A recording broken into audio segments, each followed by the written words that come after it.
तो देखो बच्चों, हम पढ़ेंगे सबसे पहले दोहरा निषेचन यानी कि द्विनिषेचन क्या होता है। ठीक है, तो इससे पहले हमने क्या पढ़ लिया था कि जो सहायक कोशिका होती है उसके अंदर क्या आ गई थी बच्चों, परागनलिका आ गई थी। ठीक है, तो आगे देखते हैं। चलो, एक सहायक कोशिका में प्रवेश करने के पश्चात परागनलिका द्वारा सहायक कोशिका के जीवद्रव्य में दो नर युग्मक अवमुक्त किए जाते हैं। मतलब क्या हुआ बच्चों कि सहायक जो कोशिका होती है उसके अंदर कौन प्रवेश कर गया, उसके अंदर परागनलिका प्रवेश कर गई। ठीक है बच्चों, और फिर वो क्या करती है, जो सहायक कोशिका का जो जीवद्रव्य होता है उसमें क्या करती है बच्चों, उसमें दो नर युग्मक मुक्त कर देती है। ठीक है ना, कि दो नर युग्मक कहाँ आ गए, दो नर युग्मक आ गए हैं सहायक कोशिका के जीवद्रव्य में। ठीक है बच्चों, फिर क्या होता है देखो, इसमें से एक नर युग्मक अंड कोशिका, ठीक है ना, एक नर युग्मक है वो किधर जा रहा है बच्चों, अंड कोशिका की ओर गति करता है और केंद्रक के साथ संगलित होता है, जिससे युग्मक संलयन पूर्ण होता है। तो यहाँ पे क्या बताया जा रहा है बच्चों कि वो जो दो नर युग्मक थे उनमें से एक नर युग्मक कहाँ जा रहा है, एक नर युग्मक है वो किधर जा रहा है बच्चों, अंड कोशिका की तरफ जा रहा है। ठीक है ना, और अंड कोशिका की तरफ जाने के बाद क्या करता है कि उसमें जो केंद्रक होता है, अंड कोशिका का जो केंद्रक होता है उसके साथ क्या करता है बच्चों, जुड़ जाता है या फिर संगलित होता है। ठीक है ना, और क्या होता है, युग्मक संलयन की क्रिया होती है। ठीक है, तो इसमें हमने क्या पढ़ा बच्चों, इसमें हमने पढ़ा कि जो परागनलिका है वो किस में प्रवेश कर जाती है, वो सहायक कोशिका में प्रवेश कर जाती है। ठीक है, और प्रवेश करने के बाद जो सहायक कोशिका का जीवद्रव्य होता है उसमें दो नर युग्मक मुक्त कर देती है। ठीक है, अब वो जो दो नर युग्मक हैं उनमें से जो एक नर युग्मक है वो कहाँ जाता है, वो अंड कोशिका की ओर गति करता है और जो अंड कोशिका का केंद्रक होता है उससे क्या हो जाता है बच्चों, उससे जुड़ जाता है। ठीक है, और उसके बाद में क्या होता है, युग्मक संलयन की क्रिया होती है। ठीक है बच्चों, तो चलो आगे देखते हैं, जिसके परिणाम में एक द्विगुणित कोशिका या फिर युग्मनज की रचना होती है। ठीक है ना, जो वो नर युग्मक है किसके केंद्रक से, अंड कोशिका के केंद्रक से जुड़ गया है। ठीक है ना, युग्मक संलयन की क्रिया हो गई है, जिसके परिणाम स्वरूप क्या होता है बच्चों, जिसके परिणाम स्वरूप द्विगुणित कोशिका की रचना होती है, जिसे क्या कहा जाता है, जिसे युग्मनज या फिर जायगोट कहा जाता है। ठीक है ना, कि नर युग्मक है वो केंद्रक से मिल गया है और युग्मक संलयन की क्रिया हो गई और निर्माण हो गया है किसका बच्चों, जायगोट का निर्माण हो गया है। ठीक है बच्चों, फिर देखो, दूसरा नर युग्मक केंद्रीय कोशिका में स्थित दो ध्रुवीय न्यूक्लियाई या फिर केंद्रकी की ओर गति करता है और उनसे संगलित होकर त्रिगुणित बनाता है। ठीक है, या फिर ये कहे कि क्या बनाता है, प्राथमिक भ्रूणपोष केंद्रक बनाता है।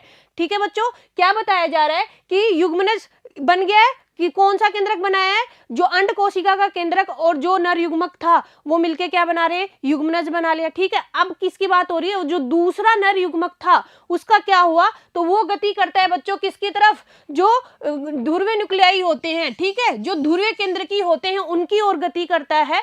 ठीक है ना, और क्या करता है बच्चों, उनसे जाके क्या हो जाता है, उनसे जाकर जुड़ जाता है और किसका निर्माण करता है, त्रिगुणित करता है। ठीक है ना, जिसे कहा जाता है प्राथमिक भ्रूणपोष केंद्रक बनाता है। ठीक है ना बच्चों, फिर देखो डायग्राम में देखते हैं कि हमने क्या देखा था कि जो परागनलिका है उससे कितने, दो नर युग्मक आते हैं। तो एक नर युग्मक है वो किससे, एक नर युग्मक है वो अंड कोशिका से बच्चों, ये है अंड कोशिका। ठीक है, ठीक है, ये जो सहायक कोशिकाओं में ये है अंड कोशिका। ठीक है, अंड कोशिका में कौन प्रवेश करेगा, एक नर युग्मक है वो प्रवेश करेगा। ठीक है ना, और इसमें क्या होगा, द्विगुणित कोशिका 2n सेल बन जाएगी बच्चों। ठीक है ना, और जिसे क्या कहा जाता है, युग्मनज या फिर जायगोट कहा जाता है। ठीक है, अब जो दूसरा युग्मक है, जो दूसरा नर युग्मक है वो क्या करता है, दूसरा नर युग्मक है बच्चों जो ध्रुवीय केंद्रकी होते हैं, दो ध्रुवीय केंद्रकी, ठीक है ना, उनके साथ जुड़ता है और किसका निर्माण करता है बच्चों, ये संरचना आप देख सकते हो, और किसका निर्माण होता है, त्रिगुणित सेल का या फिर कहें कि प्राथमिक भ्रूणपोष केंद्रक का निर्माण होता है, जो क्या होती है, जो त्रिगुणित होती है, 3n सेल होती है। ठीक है बच्चों, और इस डायग्राम में नीचे क्या दिया गया है, नीचे ये जो तीन सेल है ये क्या कहलाती हैं बच्चों, ये तीन सेल कहलाती हैं अपभ्रष्टे प्रतिवशांत कोशिकाएं। ठीक है ना, इनके बारे में हमने पहले भी पढ़ लिया है। ठीक है, और ऊपर की जो कोशिकाएं हैं वो क्या कहलाती हैं, अपभ्रष्टे सहायक कोशिकाएं। ठीक है ना, सहायक कोशिकाओं में प्रवेश करता है कौन, परागनलिका। ठीक है ना, और सहायक कोशिकाओं के कोशिका द्रव्य में ही क्या रिलीज होते हैं बच्चों, दो नर युग्मक रिलीज करती है या फिर मुक्त करती है। ठीक है ना, एक नर युग्मक कहाँ आ गया, अंड कोशिका में। ठीक है ना, और अंड कोशिका के केंद्रक के साथ जुड़कर क्या बनाता है बच्चों, युग्मक संलयन की क्रिया के द्वारा युग्मनज बनाता है, ठीक है ना, जो कि द्विगुणित सेल होती है, ठीक है बच्चों। फिर जो दूसरा नर युग्मक है वो कहाँ, वो जो ध्रुवीय केंद्रकी होते हैं, ठीक है ना, दो ध्रुवीय केंद्रकी होते हैं, उनके साथ संलयन हो करता है और क्या बनाता है बच्चों, बताओ क्या बनाता है, प्राथमिक भ्रूणपोष केंद्रक बनाता है, जो कि क्या होता है बच्चों, त्रिगुणित होता है, ठीक है। तो इसमें हमने क्या पढ़ लिया है, इसमें हमने पढ़ा कि जो दूसरा नर युग्मक है वो किससे मिलता है, ठीक है ना, और क्या बनाता है, ठीक है। तो देखो बच्चों आगे, जैसा कि इसके अंतर्गत तीन क्या होता है कि इसके अंतर्गत क्या हुआ बच्चों, कि इसके अंतर्गत तीन अगुणितिक केंद्रकी सम्मिलित होते हैं, अतः इसे त्रिसंलयन कहते हैं। क्या बताया जा रहा है बच्चों, कि इसके अंदर क्या होते हैं, तीन अगुणितिक केंद्रकी होते हैं या फिर न्यूक्लिय होते हैं, ठीक है ना, और इसे फिर क्या कहा जाता है, त्रिसंलयन कहा जाता है, क्योंकि इसके अंदर क्या मिल रहे हैं बच्चों, इसके अंदर तीन अगुणित क्या मिल रहे हैं, तीन अगुणित केंद्रकी मिल रहे हैं, ठीक है ना, तो इसलिए इसे क्या कहा जाता है, इसलिए इसे त्रिसंलयन कहा जाता है, ठीक है बच्चों। फिर देखो, चूंकि एक भ्रूणपुटी या फिर भ्रूणकोश में दो प्रकार के संलयन, ठीक है ना, क्या बच्चों, कि एक भ्रूणकोश में क्या हो रहे हैं, दो प्रकार के संलयन हो रहे हैं, ठीक है ना। पहला युग्मक संलयन, युग्मक संलयन में क्या हुआ था बताओ, जो पराग नलिका से जो दो नर युग्मक मुक्त हुए थे, उनमें से एक नर युग्मक अंड कोशिका से मिल रहा था, अंड कोशिका के केंद्रक के साथ क्या कर रहा था, युग्मक संलयन कर रहा था, ठीक है ना बच्चों। तो और क्या बन रहा था, फिर जाइगोट बन रहा था, ठीक है ना, युग्मनज बन रहा था, 2n सेल बन रही थी, ठीक है बच्चों। तो पहला क्या हो गया, युग्मक संलयन, ठीक है, तथा त्रिसंलयन का स्थान लेते हैं, अतः इस परिघटना को क्या कहा जाता है बच्चों, दोहरा निषेचन या फिर द्विनिषेचन कहा जाता है। क्या बताया जा रहा है कि इसके अंदर क्या होता है बच्चों, इसके अंदर एक तो युग्मक संलयन होता है, ठीक है, युग्मक संलयन होता है, और दूसरा क्या होता है, दूसरा त्रिसंलयन होता है। तो क्या कहा जा रहा है कि इसमें दोहरा निषेचन होता है, इसी कारण इसे क्या कहा जाता है बच्चों, इसी कारण इसे द्विनिषेचन कहा जाता है, ठीक है बच्चों। तो इसमें हमने क्या पढ़ा है कि इसमें दो नर युग्मक थे, एक मिला अंड कोशिका के केंद्रक से और एक नर युग्मक है वो गति करता हुआ किधर पहुंचा, दो ध्रुवीय केंद्रकी की तरफ, ठीक है ना, और जो पहला नर युग्मक था वो क्या बनाया, उसने युग्मनज बनाया अंड कोशिका के साथ मिलकर, ठीक है ना, और जो दूसरा नर युग्मक था उसने क्या किया बच्चों, वो दो ध्रुवीय न्यूक्लियाई के साथ मिलकर त्रिसंलयन का निर्माण किया उसने, ठीक है बच्चों। तो फिर आगे देखते हैं। हाँ तो बच्चों, त्रिसंलयन के पश्चात केंद्रीय कोशिका प्राथमिक भ्रूणकोश कोशिका में बन जाती है तथा भ्रूणपोष के रूप में विकसित होने लगती है, जबकि युग्मनज एक भ्रूण के रूप में विकसित होता है। यहाँ पे क्या बताया जा रहा है बच्चों, कि जो त्रिसंलयन की घटना है उसके बाद में क्या होता है, जो दो ध्रुवीय न्यूक्लियाई होते हैं ना, वो क्या कहलाते हैं बच्चों, वो जो केंद्र में स्थित होते हैं, ठीक है ना, जो केंद्रीय कोशिका होती है वो कहलाती है प्राथमिक भ्रूणपोष कोशिका, ठीक है ना। अब वो क्या बन गई है बच्चों, प्राथमिक भ्रूणपोष कोशिका बन गई है, ठीक है, और भ्रूणपोष के रूप में विकसित होने लग जाती है, और वो कोशिका किसके रूप में बच्चों, भ्रूणपोष के रूप में विकसित होने लग जाती है, ठीक है। जबकि जो युग्मनज है वो किसके रूप में विकसित होगा बच्चों, युग्मनज है वो विकसित होकर क्या बनाएगा, भ्रूण बनाएगा, ठीक है बच्चों। तो अब देखते हैं निषेचन पश्चात संरचनाएं एवं घटनाएं, कि निषेचन के बाद में कौन कौन सी घटनाएं होती हैं और कौन कौन सी संरचनाएं बनती हैं, ठीक है बच्चों। शुरू करते हैं। दोहरे निषेचन के अनुपालन या अनुहरण में भ्रूणपोष एवं भ्रूण के विकास की अगली घटनाक्रम में बीजांड के परिपक्व होकर क्या बनेगा, बीजांड परिपक्व होकर हमेशा क्या बनता है बच्चों, बीज बनता है, ठीक है ना। तो बीजांड के परिपक्व होकर क्या बीज में बदलने तथा अंडाशय को फल के रूप में विकसित होने की सभी घटनाओं को सामूहिक रूप से किसमें बच्चों, निषेचन पश्चात घटनाओं के नाम से जाना जाता है। यहाँ पे क्या बताया जा रहा है बच्चों, कि जो क्या होता है कि भ्रूणपोष और भ्रूण के विकास, ठीक है ना, भ्रूणपोष के बारे में अपन ने देख लिया है, इसको और भी आगे देखेंगे, ठीक है ना, और भ्रूण का विकास, ठीक है। इसके साथ साथ क्या, जो बीजांड होता है वो परिपक्व होकर क्या बनाता है बच्चों, बीज बनाता है, ठीक है ना, और जो अंडाशय होता है वो क्या बनाता है बच्चों, अंडाशय से क्या बनता है, फल बनता है, ठीक है ना। तो इन्हीं सभी घटनाओं को किस में शामिल किया जाता है बच्चों, निषेचन पश्चात घटनाओं में शामिल किया जाता है, ठीक है ना। भ्रूणपोष को, भ्रूण के बनने को, और क्या बच्चों, और जो बीजांड से बीज बनता है इस घटना को, और अंडाशय से फल बनने की घटना को, इन सभी को किस में शामिल किया जाता है, निषेचन पश्चात घटनाओं एवं संरचनाओं में, ठीक है बच्चों। फिर आगे देखते हैं। भ्रूणपोष, ठीक है ना। तो शुरुआत किससे करते हैं कि अब भ्रूणपोष क्या काम आता है, ठीक है बच्चों।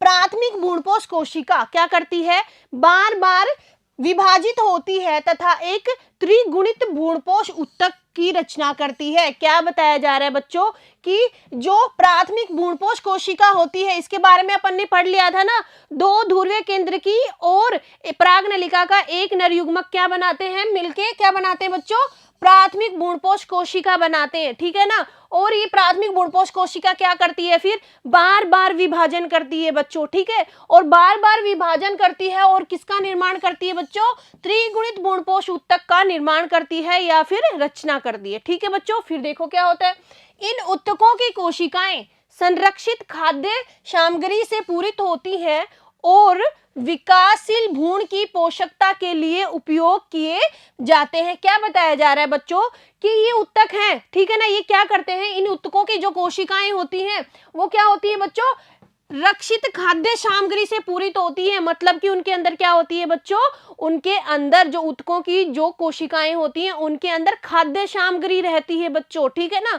और फिर क्या बताया जा रहा है कि जो भ्रूण है, जो विकास करता हुआ विकासशील भ्रूण है, उसकी पोषकता के लिए उपयोग में किया जाता है, ठीक है ना। ये जो खाद्य सामग्री है किसके काम में आ रही है बच्चों, जो भ्रूण विकसित हो रहा है उसके काम में आती है, ठीक है। तो भ्रूणपोष का क्या काम बताया कि भ्रूणपोष में क्या होते हैं, जो ऊतक होते हैं उनकी कोशिकाओं में क्या होते हैं बच्चों, उनकी जो कोशिकाएं होती है उसमें खाद्य सामग्री होती है जो कि विकसित होते हुए भ्रूण की पोषकता का काम करती है, ठीक है ना बच्चों। फिर देखो, सर्वाधिक सामान्य प्रकार के प्राथमिक भ्रूणपोष केंद्रक नामक भ्रूणपोष विकास के उत्तरोत्तर केंद्रकी विभाजन से गुजरकर मुक्त नुक्लिकी या फिर मुक्त केंद्रकी के रूप में पैदा होता है। यहाँ पे क्या बताया जा रहा है बच्चों, यहाँ पे बताया जा रहा है कि जो सर्वाधिक सामान्य प्रकार का होता है उसमें क्या होता है, उसमें प्राथमिक भ्रूणपोष केंद्रक है, ठीक है ना। उसमें क्या करता है बच्चों, भ्रूणपोष का जो विकास होता है वो उत्तरोत्तर केंद्रकी होती है जिसके विभाजन से होता है, ठीक है ना। और जिससे क्या बनता है बच्चों, जिससे मुक्त केंद्रकी का निर्माण होता है, ठीक है बच्चों। फिर आगे देखते हैं, भ्रूणपोष के विकास की इस अवस्था को क्या कहा जाता है बच्चों, भ्रूणपोष के इस विकास की अवस्था को मुक्त केंद्रकी भ्रूणपोष कहा जाता है, ठीक है बच्चों। तो जो भ्रूणपोष की जो विकास की जो ये प्रक्रिया है, ठीक है, या फिर ये अवस्था है, ये क्या कहलाती है, मुक्त केंद्रकी भ्रूणपोष कहलाती है, ठीक है ना।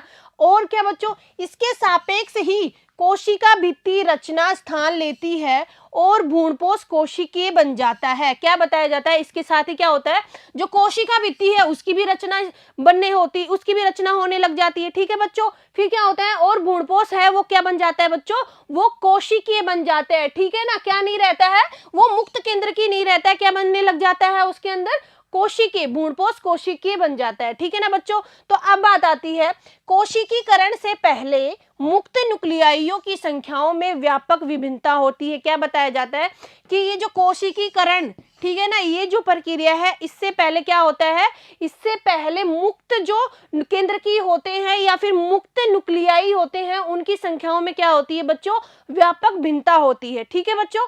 फिर देखते हैं, एक कच्चे नारियल का पानी, ठीक है बच्चों, किसकी बात हो रही है, कच्चे नारियल का पानी पिया होगा ना आपने। देखो, मुक्त केंद्र की भ्रूणपोष के आसपास का सफेद गुद्दा कोशिकीय भ्रूणपोष होता है, ठीक है ना। तो जो नारियल का पानी होता है, ठीक है, वो क्या कहलाता है बच्चों, उसमें मुक्त केंद्र की भ्रूणपोष होता है। जो पानी होता है वो क्या होता है, मुक्त केंद्र की भ्रूणपोष, ठीक है।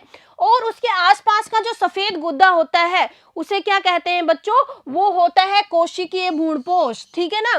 क्या बता, अभी हमने क्या पढ़े, दो भ्रूणपोष पढ़े, ठीक है ना। एक तो क्या पढ़ा, मुक्त केंद्र की भ्रूणपोष, ठीक है, और दूसरा क्या पढ़ा हमने, दूसरा हमने पढ़ा कोशिकीय भ्रूणपोष, ठीक है ना। तो उसमें उदाहरण किसका लिया है, जो नारियल है, ठीक है ना। नारियल में क्या बताया जा रहा है कि नारियल में जो पानी होता है वो क्या होता है बच्चों, मुक्त केंद्र की होता है, ठीक है ना, मुक्त केंद्र की भ्रूणपोष होता है।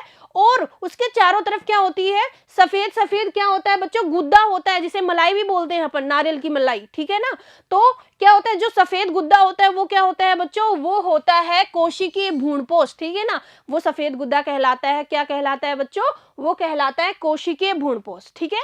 तो अब हम आगे बात करते हैं, बीज के परिपक्व होने से पहले क्या बताया जा रहा है बच्चों, जो बीज है उसके परिपक्व होने से पहले भ्रूणपोष पूरी तरह से विकासशील भ्रूण द्वारा उपयोग कर लिया जाता है। क्या बताया जा रहा है कि जो बीज है वो परिपक्व होगा उससे पहले ही क्या होगा बच्चों, जो भ्रूणपोष है वो पूरी तरह से किसके काम में आ जाता है, जो विकासशील भ्रूण है उसके द्वारा उसको उपयोग में ले लिया जाता है, ठीक है ना। उसके बाद क्या बताया जा रहा है, या फिर परिपक्व बीज में विद्यमान रहता है और इसे बीज अंकुरण के समय इस्तेमाल किया जाता है, ठीक है।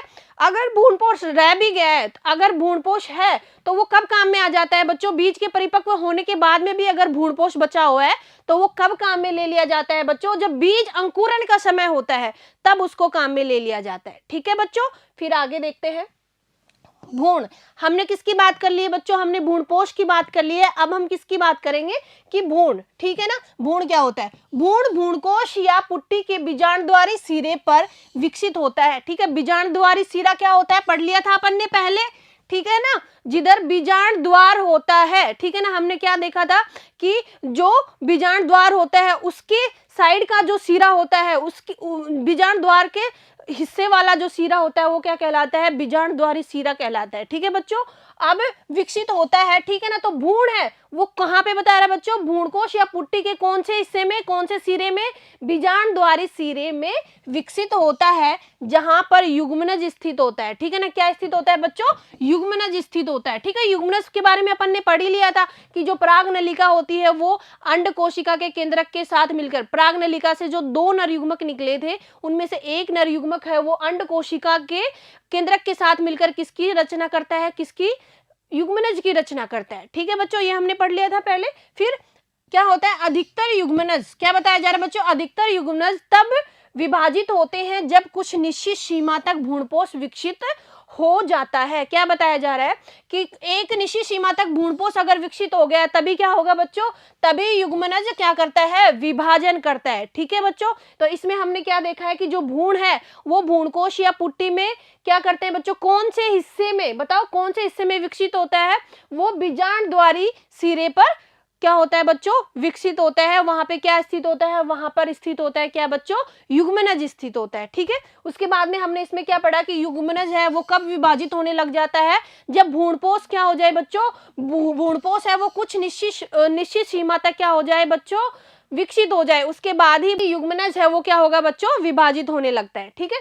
फिर आता है, यह एक प्रकार का अनुकूलन है ताकि विकासशील भ्रूण को सुनिश्चित पोषण प्राप्त हो सके। क्या बताया जा रहा है कि क्या है, ये अनुकूलन है एक प्रकार का, जिससे क्या होगा कि भ्रूणपोष विकसित होगा, ठीक है ना, उसके बाद में ही क्या होगा, युग्मनज विभाजित होगा, ठीक है। तो इससे क्या होगा, जो विकासशील भ्रूण है उसके लिए पोषण है वो क्या हो जाएगा, सुनिश्चित हो जाएगा, ठीक है, कि उसका पोषण कहाँ से आएगा, भ्रूणपोष से आएगा, ठीक है बच्चों। फिर देखो, यद्यपि बीज में व्यापक भिन्नता होती है, ठीक है ना, तो जो बीज होते हैं वो क्या होते हैं बच्चों, उनमें व्यापक भिन्नता होती है। भ्रूण विकास की प्रारंभिक अवस्था एक बीजपत्री तथा द्विबीजपत्री दोनों के में ही समान होती है। क्या बताया जा रहा है कि जो भ्रूण का विकास होता है बच्चों, वो कौन से, वो जो एक बीजपत्री पादप होते हैं और जो द्विबीजपत्री पादप होते हैं, दोनों में क्या होती है, समान ही होती है, ठीक है ना। जो भ्रूण के विकास की जो प्रारंभिक अवस्था है उसकी बात हो रही है बच्चों, कि जो भ्रूण विकास की जो प्रारंभिक अवस्था है वो एक बीजपत्री पादपों में और द्विबीजपत्री पादपों में दोनों में समान रहती है, ठीक है बच्चों। फिर देखो, युग्मनज प्रागभ्रूण के रूप में वृद्धि करता है और इसके सापेक्ष ही गोलाकार, हृदयाकार और परिपक्व भ्रूण में वृद्धि करता है। क्या बताया जा रहा है, युग्मनज है क्या बच्चों, वो प्रागभ्रूण के रूप में वृद्धि करता है, ठीक है, और इसके सापेक्ष वो कैसा कैसा हो सकता है बच्चों, वो गोलाकार भी हो सकता है, ठीक है, और क्या हो सकता है बच्चों, वो हृदयाकार भी हो सकता है, ठीक है ना बच्चों, और परिपक्व भ्रूण के रूप में वृद्धि करता है। देखो इसको हम डायग्राम में देखते हैं, ये क्या है बच्चों, ये युग्मनज है, ठीक है ना, और ये युग्मनज क्या कर रहा है बच्चों, विभाजन कर रहा है, ठीक है ना। तो ये क्या बताया जा रहा है कि विभाजन करके जैसे ही ये किसमें, विकासशील भ्रूण में परिवर्तित होगा, तो ये क्या बताया जा रहा है बच्चों कि ये गोलाकार भ्रूण भी हो सकता है, ठीक है ना। तो ये युग्मनज है, ये क्या करेगा बच्चों, विभाजन करके कैसी संरचना बना रहा है बच्चों, ये गोलाकार संरचना बना रहा है, ठीक है। उसके बाद में क्या बताया जा रहा है बच्चों कि ये कैसा भी हो सकता है, ये हृदयाकार भ्रूण भी हो सकता है, ठीक है ना। तो ये क्या है, युग्मनज है, ये क्या करता है बच्चों, विभाजन होकर करके कैसी संरचना बना लेता है बच्चों, हृदयाकार बना लेता है, ठीक है। फिर क्या बता रहा है, ये जो भ्रूण है ये क्या बताया जा रहा है इसमें बच्चों, ये परिपक्व भ्रूण है, ठीक है ना। इसमें क्या क्या दिखाए जा रहे हैं, ये प्रांकुर है, ठीक है, ये मूलांकुर है बच्चों, ठीक है, और ये क्या है, बीज पत्र है, ठीक है बच्चों। तो फिर आगे हम देखते हैं, बीज पत्र के स्तर से ऊपर भ्रूणीय अक्ष की प्रोटीन क्या बच्चों, बीज पत्रोपरिक होती है, जो प्रांकुर या स्तंभ सिरे पर क्या हो जाती है बच्चों, समाप्त हो जाती है। क्या बताया जा रहा है कि जो बीज पत्र के स्तर के ऊपर की ओर जो भ्रूणीय अक्ष होता है ना, उसकी जो प्रोटीन है वो क्या बच्चों, बीज पत्रोपरिक होती है, ठीक है ना, जो कि क्या करती है, प्रांकुर या स्तंभ सिरे पर प्राय समाप्त हो जाती है। इसको हम डायग्राम से भी देखेंगे, ठीक है। और बीज पत्राधार में बीज पत्रों के स्तर के नीचे बेलनाकार प्रोटीन जो कि मूलांत सिरा या मूलज के शीर्षांत पर समाप्त होती है, और यह मूल शीर्ष एक ढक्कन द्वारा आवर्त रहती है, जिसे क्या कहा जाता है बच्चों, मूल गोप कहा जाता है, ठीक है। तो अब हम डायग्राम देखते हैं बच्चों कि ये क्या है बच्चों, ये जो संरचना है ये कहलाती है प्रांकुर, ठीक है ना, और ये जो दो हैं ये क्या कहलाते हैं बच्चों, ये बीज पत्र कहलाते हैं, ठीक है। और अब हमने क्या पढ़ा कि जो बीज पत्र है, ठीक है ना, ये क्या कहलाया बच्चों, बीज पत्राधार, ठीक है।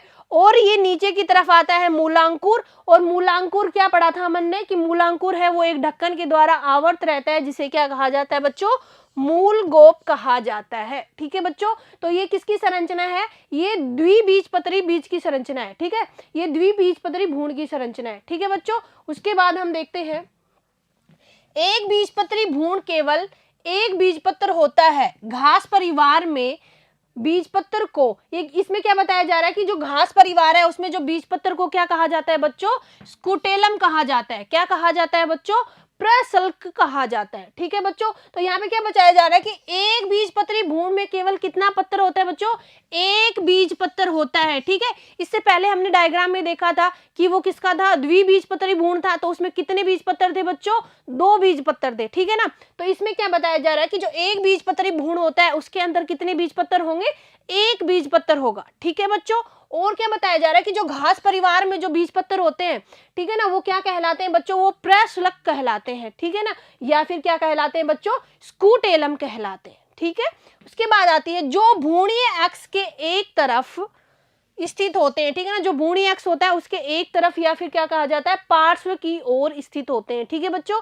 इसके निचले सिरे पर भ्रूणीय अक्ष में एक गोलाकार और मूल आवरण एक बिना विभेदित परत से आवर्त होता है, जिसे क्या कहा जाता है बच्चों, जिसे मूलांकुर चोल कहते हैं, ठीक है। इसको डायग्राम में भी देखते हैं। तो बच्चों ये जो डायग्राम है ये किसका है, ये एक बीजपत्री भ्रूण का डायग्राम है, ठीक है बच्चों। तो इसमें क्या क्या है कि ये क्या कहलाता है बच्चों, प्रशल्क या स्कूटेलम, ठीक है ना। ये क्या पढ़ा था हमने कि जो क्या होते हैं, जो घास परिवार होता है उसमें जो बीज पत्र है वो क्या कहलाता है बच्चों, जो बीज पत्र है वो कहलाता है स्कूटेलम, ठीक है बच्चों। तो ये क्या हो गया, स्कूटेलम, ये जो संरचना है, ठीक है। उसके बाद में ये क्या कहलाया बच्चों, प्रांकुर चोल कहलाया, ठीक है। और इसमें इसके नीचे की तरफ क्या होता है बच्चों, पर्रोशीर्ष होता है, ठीक है। उसके बाद में ये हो गया अधिकोरक, और नीचे की तरफ जाते हैं तो ये कहलाता है बच्चों मूलांकुर, और मूलांकुर के ऊपर क्या होती है बच्चों, एक आवर्त या फिर एक ढक्कन रहता है, जिसे क्या कहलाते हैं बच्चों, मूल गोप कहा जाता है, ठीक है ना। और इसमें एक और चीज होती है क्या बच्चों, मूलांकुर चोल भी होता है। हमने क्या पढ़ा कि मूलांकुर चोल क्या होता है कि इसके निचले सिरे पर क्या होता है कि भ्रूणीय अक्ष में एक गोलाकार और मूल आवरण एक बिना विभेदित परत से आवर्त होता है, जिसे क्या कहा जाता है बच्चों, जिसे कहा जाता है बच्चों मूलांकुर चोल, ठीक है। तो ये हो गया बच्चों मूलांकुर चोल, ठीक है। तो बच्चों इसके बाद आता है स्कूटेलम के जुड़ाव के स्तर से ऊपर भ्रूणीय अक्ष के भाग को क्या कहा जाता है बच्चों, बीज पत्रोपरिक कहा जाता है, ठीक है बच्चों। ये हमने डायग्राम में देख लिया, ठीक है। और बीज पत्रोपरिक में पर्रोह शीर्ष तथा कुछ आदिकालिक पर्ण होते हैं, ठीक है, जो एक खोखला पर्णीय संरचना को घेरे रहता है, जिसे क्या कहते हैं बच्चों, प्रांकुर चोल कहते हैं, ठीक है। तो क्या हमने प्रांकुर चोल को भी किसमें डायग्राम में देख लिया है, तो क्या बताया जाता है बच्चों कि ये क्या होता है, खोखला पर्णीय संरचना होती है, जो क्या कहलाती है बच्चों, प्रांकुर चोल कहलाती है, ठीक है बच्चों। तो आज हमने क्या पढ़ा, आज हमने पढ़ा बच्चों द्विनिषेचन या दोहरा निषेचन क्या होता है, ठीक है। उस वो दोहरा निषेचन के बाद में हमने क्या पढ़ा बच्चों कि दोहरा निषेचन होने के बाद में या फिर निषेचन होने के बाद में जो निषेचन पश्य घटनाएं होती हैं, निषेचन के बाद में कौन कौन सी घटनाएं होती हैं और कौन सी संरचनाएं बनती हैं उनके बारे में पढ़ा। तो बच्चों उसमें हमने क्या पढ़ा कि निषेचन पश्य घटना में क्या क्या होता है, फिर भ्रूणपोष का निर्माण होता है बच्चों, ठीक है। भ्रूणपोष के बाद में क्या भ्रूण बनता है, ठीक है। और क्या होता है बच्चों, और इसमें क्या होता है, इसमें जो बीजांड होता है उसके द्वारा बीज बनता है और जो अंडाशय होता है उसके द्वारा फल बनता है, ठीक है बच्चों। तो आज की क्लास यहीं तक, मिलते हैं अगली कक्षा में। धन्यवाद।